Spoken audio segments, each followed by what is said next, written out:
Halo, saya Hani IBM batch keempat. Hari ini saya ingin mempresentasikan laporan analisis strategi berkelanjutan perusahaan internasional yaitu Unilever.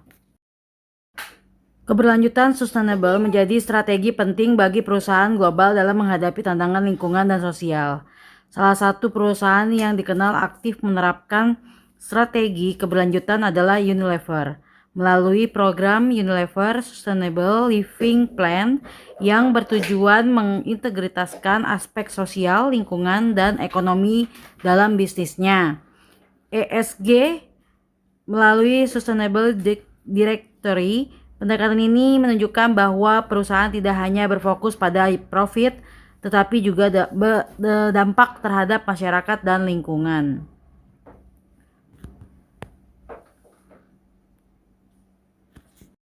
Perusahaan multinasional yang bergerak di bidang barang konsumsi, seperti makanan, minuman, dan produk perawatan tubuh.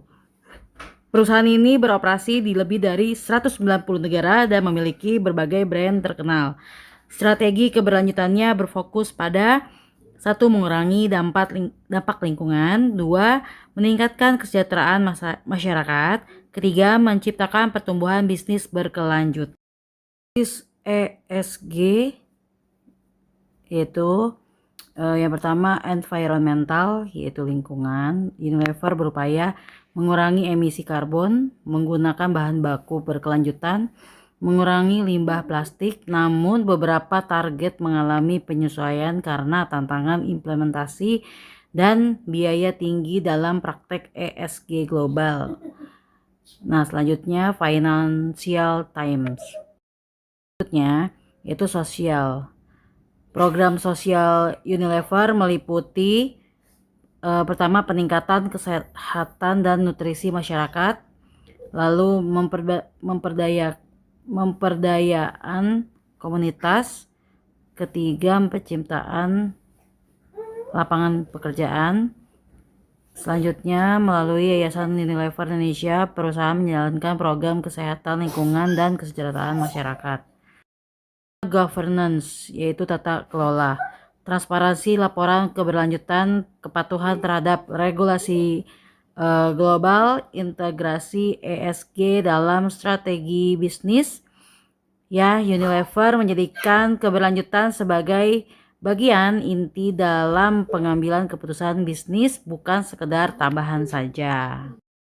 Analisis triple bottom line, ya, konsep TBL ini meliputi 3 aspek. Yang pertama people yang mencakup sosial, planet yang mencakup lingkungan, profit yang mencakup ekonomi. Pembahasan people yaitu program kesehatan dan sanitasi, pemberdayaan masyarakat lokal, edukasi konsumen. Selanjutnya planet, mengurangi limbah plastik, penggunaan energi terbarukan, lalu sourcing bahan baku ramah lingkungan. Nah, seperti ini ya. Lalu yang berikutnya profit.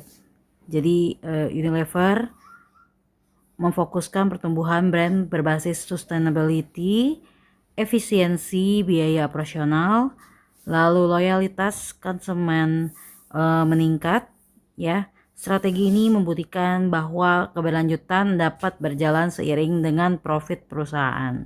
Jadi segala aspeknya itu menguntungkan ya teman-teman, karena adanya strategi berbasis sustainability.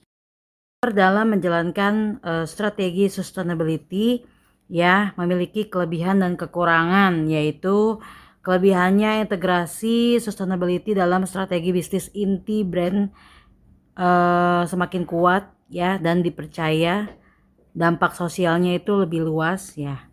Untuk kekurangannya, target ESG sulit dicapai sepenuhnya, biaya implementasi tinggi, resiko greenwashing itu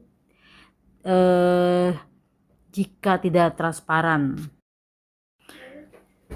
Selanjutnya, rekomendasi strategis. Berikut rekomendasi untuk meningkatkan efektivitas. Yang pertama, fokus pada target yang realistis dan terukur, ya. Lalu memperkuat transparansi data ESG. Lalu inovasi produk ramah lingkungan lebih agresif. Lalu kolaborasi dengan pemerintah dan startup hijau. Lalu edukasi konsumen tentang sustainability. Kesimpulannya, Unilever merupakan contoh perusahaan yang berhasil mengintegrasikan keberlanjutan dalam strategi bisnisnya. Melalui ESG dan triple bottom line, meskipun menghadapi berbagai tantangan, pendekatan ini terbukti mampu meningkatkan nilai perusahaan sekaligus memberikan dampak positif bagi lingkungan dan masyarakat.